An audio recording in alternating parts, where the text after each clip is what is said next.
Hello everyone, welcome back to my channel. I'm Dr. Ushna from the AMC Smart Prep platform.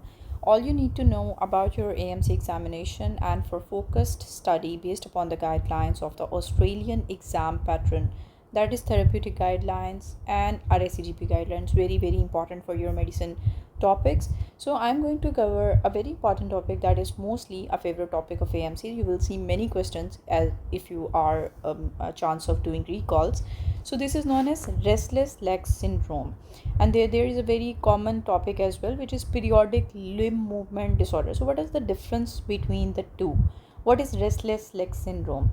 So remember, this is a type of basically your sleep related problem. It is a kind of movement disorder that is sleep related problems in which your body is going to have some whenever you are in resting state, the body has urge to move the leg. Okay, so this is known as restless leg syndrome. You are going to have discomfort feeling at the rest followed by the urge to move the leg, and this can be a part of many other disorders, like you can have crawling sensation, itching, burning, pulling, drawing. These can all be the part and parcel of your restless leg syndrome.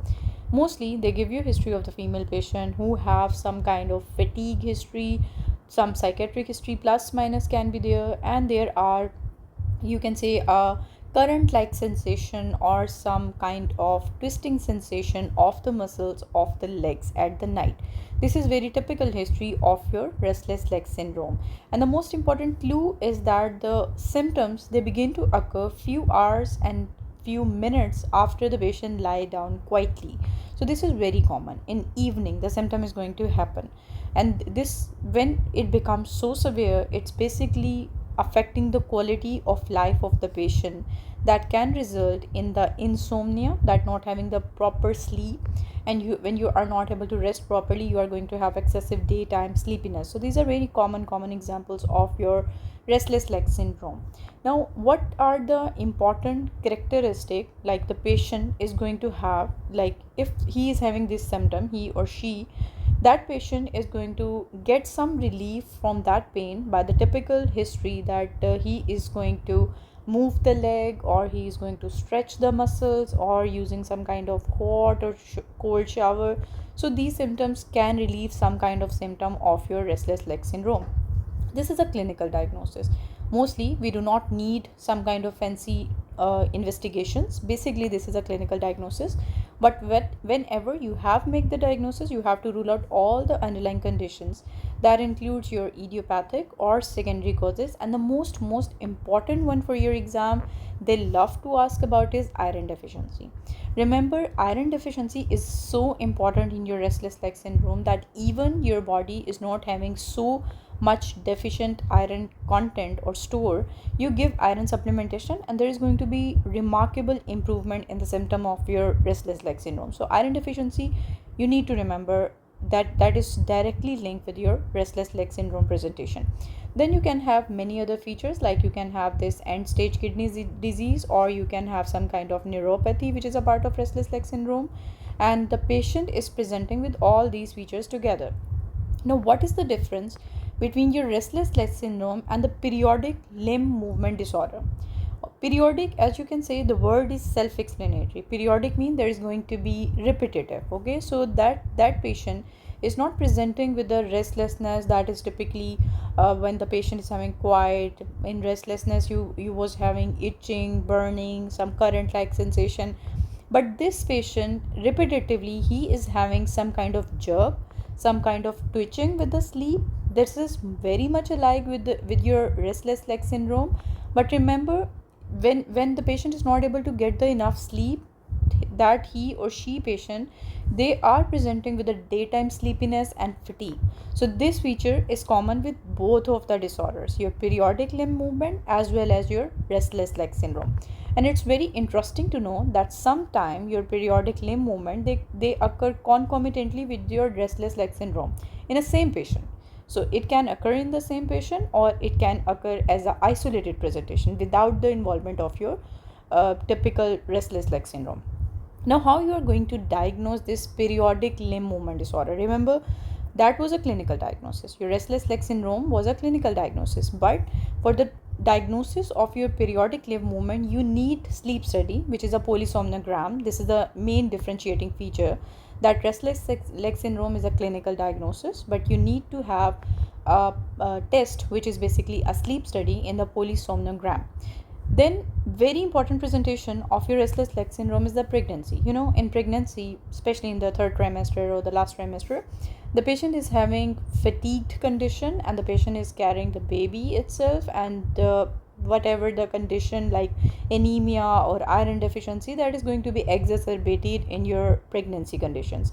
So the patient with restless leg syndrome, they are presenting with a greater presentation or exacerbating symptom, worsening of the symptom of your pre-existing condition in your restless leg syndrome. Even though the patient do not have the condition before, pregnancy can be a presenting feature of the restless leg syndrome. So you have to remember these things. Again, the presentation and symptoms are going to be same. Now, how you are going to treat the patient? Remember, in pregnancy, if you need some kind of treatment, first of all, iron supplementation you have to give. You have to give all the patients of iron supplementation. But if you have to start some kind of treatment for pregnancy specific restless leg syndrome, then the choice of treatment is going to be your intermittent doses or lower starting doses of your levodopa carbidopa. This is very important, that in pregnancy, if you have to start some kind of drug, you have to treat levodopa and carbidopa. This is very, very important. Okay, so you have to treat the patients of pregnancy for restless leg syndrome with this combination therapy. Otherwise, mostly we treat that condition with a non-pharmacological management, which is a lifestyle changes. You are going to have good sleep, or you are going to have reduction of your caffeine, alcohol, nicotine, which is basically stimulators. You are going to have regular exercises. You talk about if you are having anxiety, depression, you have to control that. And even warm bath before bedtime, this is also very important one. Then after that, if you have considered all these non-pharmacological management and that is not working, then as I have told you before, that iron deficiency is a very important part of your restless leg syndrome. So even though your patient is not iron deficient, this is clearly written in your guidelines, that even though the patient is not iron deficient, he is having normal pool of iron in the body. Even though if you give iron supplementation to that patients, there is going to be improve in the symptoms of your restless leg syndrome. So trial of the iron supplementation is very important. They can improve the restless leg syndrome. So it's very important to have some kind of iron supplementation before starting the treatment as a drug or pharmacological management of particular disease.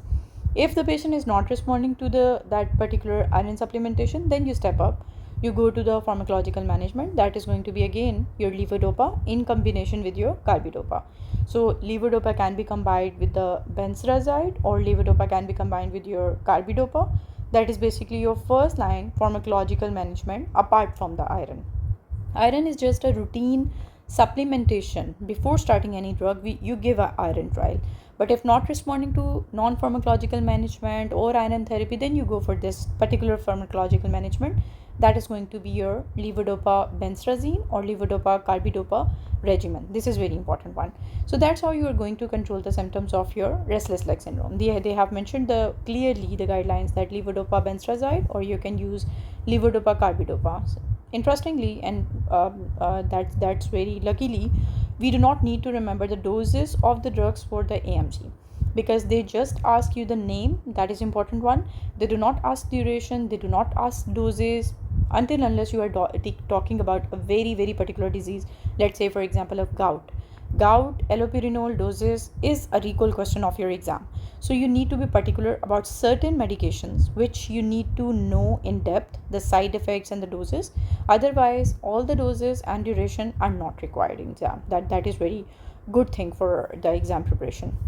So that would the first line therapy. If they are not having enough response to this levodopa carbidopa or levodopa benztrazide regimen, then you go for other first line therapy, which is gabapentinoids. So frequent symptom, the definition of frequent symptom is that the patient is having more than 2 attacks per week. So more than 2 attacks per week, you can use gabapentinoids as a first line therapy also.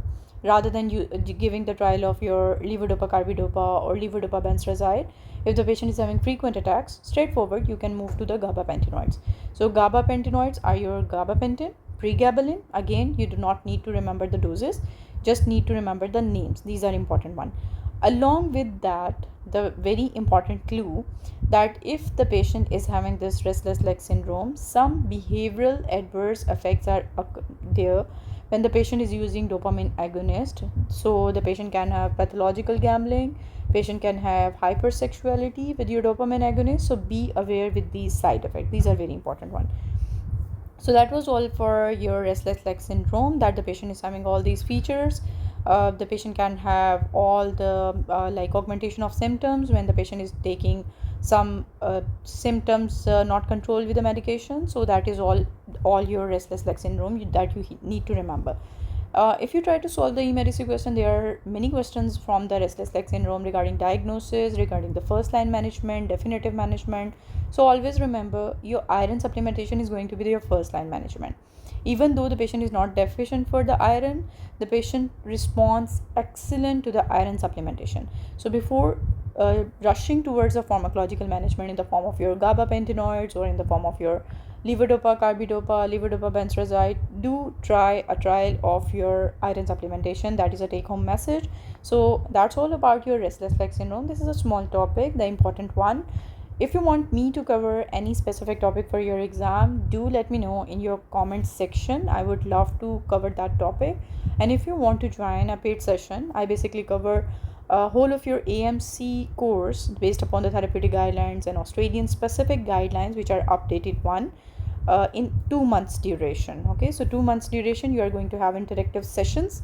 And if you need any kind of detail, just drop a comment and I'll reach you out. Okay, I have put the link of my group, which is WhatsApp group and Telegram group, in the description box, so you can join the group as well for the further details.